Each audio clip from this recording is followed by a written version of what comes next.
ಹೀಗೊಂದು ಶ್ರೀಮಂತ ದೇಶದ ಕಥೆ. ಅದೊಂದು ಹಚ್ಚಹಸುರಿನ ಪ್ರಕೃತಿ ಸೌಂದರ್ಯದಿಂದ ಕೂಡಿದ ಪುಟ್ಟ ದೇಶ. ಸಮುದ್ರ ತೀರದಲ್ಲಿದ್ದ ಆ ದೇಶದಲ್ಲಿ ಯಥೇಚ್ಛವಾಗಿ ದೊರಕುತ್ತಿದ್ದ ಪೆಟ್ರೋಲಿಯಂನಿಂದಾಗಿ ಪ್ರಪಂಚದ ಶ್ರೀಮಂತ ರಾಷ್ಟ್ರಗಳಲ್ಲಿ ಒಂದಾಗಿತ್ತು. ಅಂತಹ ಶ್ರೀಮಂತ ದೇಶವನ್ನು ಆಳುವ ಅಧ್ಯಕ್ಷನನ್ನು ಆರಿಸಲು ಚುನಾವಣೆಯನ್ನು ನಡೆಸಲಾಯಿತು. ಅಧಿಕಾರ ತನಗೆ ಸಿಗಬೇಕೆಂಬ ಪೈಪೋಟಿಗೆ ಬಿದ್ದ ರಾಜಕೀಯ ನಾಯಕನೊಬ್ಬ ಕೆಲಸವಿಲ್ಲದವರಿಗೆಲ್ಲ ಬಡ ಕುಟುಂಬಗಳಿಗೆ ಮಾಸಾಶನದ ರೂಪದಲ್ಲಿ ಉಚಿತ ಧನ ಸಹಾಯ ನೀಡುವುದಾಗಿ ಚುನಾವಣಾ ಪ್ರಣಾಳಿಕೆಯಲ್ಲಿ ಪ್ರಕಟಿಸಿದ. ಅವನ ಆಶ್ವಾಸನೆಯನ್ನು ನಂಬಿದ ಜನ ಅವನಿಗೆ ಮತ ನೀಡಿ ಗೆಲ್ಲಿಸಿದರು. ಚುನಾವಣೆಯಲ್ಲಿ ಗೆದ್ದು ಬಂದ ಅವನು ಕೊಟ್ಟ ಮಾತನ್ನು ಉಳಿಸಿಕೊಳ್ಳುವ ಸಲುವಾಗಿ ದೇಶದ ಸಂಪತ್ತನ್ನು ಮನಬಂದಂತೆ ಹಂಚಿದ. ಖುಷಿಗೊಂಡ ಜನ ಮುಂದಿನ ಚುನಾವಣೆಯಲ್ಲೂ ಅವನನ್ನೇ ನಾಯಕನಾಗಿ ಆರಿಸಿದರು.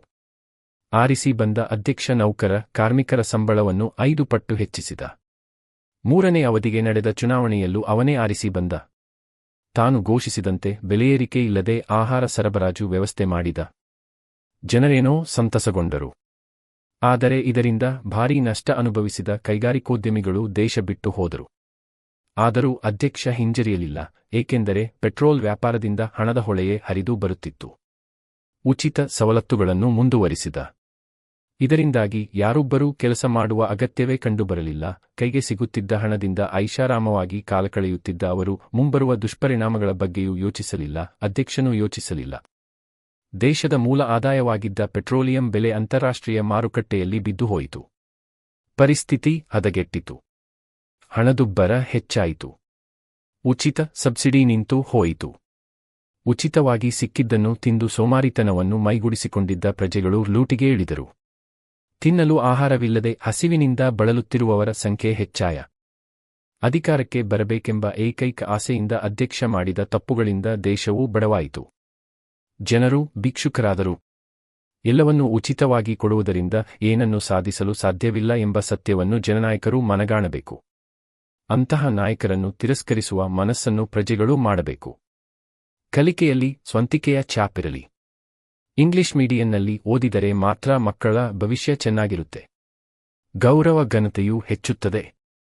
ಈಗಿನ ಕಾಲದಲ್ಲಿ ಇಂಗ್ಲಿಷ್ ಭಾಷೆ ಕಲಿಯುವುದು ಬಹಳ ಮುಖ್ಯ ಎಂಬ ಯಾರದೋ ಹೇಳಿಕೆಯ ಮಾತನ್ನು ಕೇಳಿ ಕನ್ನಡ ಮೀಡಿಯಂನಲ್ಲಿ ಚೆನ್ನಾಗಿ ಓದುತ್ತಿದ್ದ ಮಗನನ್ನು ಶಾಲೆ ಬಿಡಿಸಿ ದುಬಾರಿ ಶುಲ್ಕ ನೀಡಿ ಆಂಗ್ಲ ಮಾಧ್ಯಮ ಶಾಲೆಗೆ ಸೇರಿಸಿದ ಅಪ್ಪ. ತನಗೆ ಇಷ್ಟವಿಲ್ಲದಿದ್ದರೂ ಅಪ್ಪನ ಒತ್ತಾಯಕ್ಕೆ ಶಾಲೆ ಬದಲಾಯಿಸಿದ ಮಗನಿಗೆ ಅಲ್ಲಿಯ ವಾತಾವರಣಕ್ಕೆ ಹೊಂದಿಕೊಳ್ಳುವುದು ಬಹಳ ಕಷ್ಟವಾಯಿತು.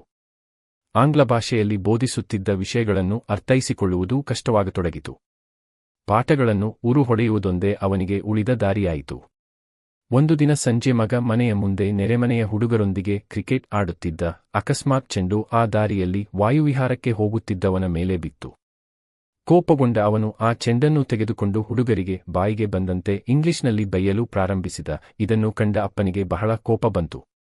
ಮಗನನ್ನು ಕರೆದು, ಅವನು ಆಗಲಿಂದ ಒಂದೇ ಸಮನೆ ಇಂಗ್ಲಿಷ್ನಲ್ಲಿ ಬೈಯುತ್ತಿದ್ದರೂ ನೀನು ಕೇಳಿಸಿಕೊಂಡು ಸುಮ್ಮನಿರುವೆಯಲ್ಲ, ಇಂಗ್ಲಿಷ್ ಮೀಡಿಯಂ ಶಾಲೆಯಲ್ಲಿ ಓದುತ್ತಿರುವ ನೀನು ಇಂಗ್ಲಿಷಿನಲ್ಲಿ ತಿರುಗಿ ಬೈಯಬಾರದೆ ಎಂದು ಹೇಳಿದ.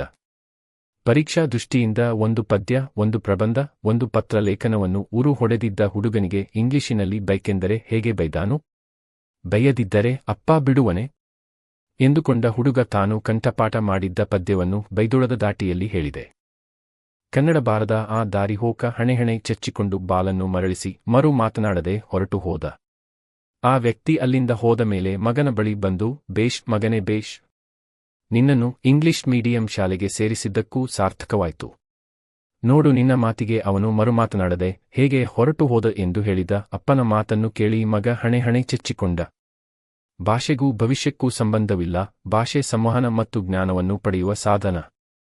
ಹಲವು ಭಾಷೆಗಳ ಕಲಿಕೆ ವ್ಯಕ್ತಿತ್ವ ವಿಕಸನಕ್ಕೆ ದಾರಿಮಾಡಿಕೊಡುತ್ತವೆ ನಿಜ. ಆದರೆ ನಮ್ಮ ಭಾವನೆಗಳನ್ನು ಮುಕ್ತವಾಗಿ ವ್ಯಕ್ತಪಡಿಸುವ ನಮ್ಮ ಹೃದಯದ ಭಾಷೆ, ನೆಲದ ಭಾಷೆ, ನಮ್ಮ ಸಂಸ್ಕೃತಿ ಸಂಸ್ಕಾರದ ಪ್ರತೀಕವಾದ ನಮ್ಮ ಸ್ವಂತ ಭಾಷೆ ಸಮೃದ್ಧಿಯಾಗಿರುವಾಗ, ಕಲಿಯಲು ಹಿತವೆನಿಸಿದಾಗ, ಕಲಿಯುವ ಸ್ವಾತಂತ್ರ್ಯ ಕೊಟ್ಟಾಗ ಅರಿವು ಮನಸ್ಸಿನಲ್ಲಿ ಬೆಳೆಯುತ್ತದೆ. ವಿಚಾರವನ್ನು ತಾವಾಗಿ ತಿಳಿದುಕೊಳ್ಳಲು ಸಾಧ್ಯವಾಗುತ್ತದೆ.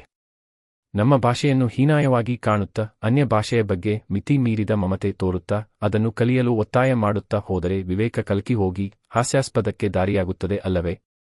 ಕೋಗಿಲೆ ತನ್ನ ಸ್ವಂತ ಭಾಷೆಯಲ್ಲೇ ಹಾಡುತ್ತದೆ. ಹಾಡುವ ಸ್ವಾತಂತ್ರ್ಯ ಅದಕ್ಕಿದೆ. ಗಿಳಿ ಬೇರೆಯವರ ಭಾಷೆಯನ್ನು ಕಾಪಿ ಮಾಡುತ್ತದೆ. ಅದು ಪಂಜರದಲ್ಲಿ ಗುಲಾಮನ ಹಾಗೆ ಇರುತ್ತದೆ. ಪಂಜರದ ಗಿಳಿಯಂತೆ ಪುಸ್ತಕದಲ್ಲಿದ್ದುದನ್ನು ಗಿಳಿಪಾಠ ಮಾಡಿದರೆ ತಲೆಯ ಮೇಲೆ ಯಾರೋ ತಂದಿಟ್ಟ ಕಿರೀಟವಿಟ್ಟಂತೆ. ಜಂಬ ಪಡಬಹುದು, ಆದರೆ ಪ್ರಯೋಜನ ಅಷ್ಟಕ್ಕಷ್ಟೇ.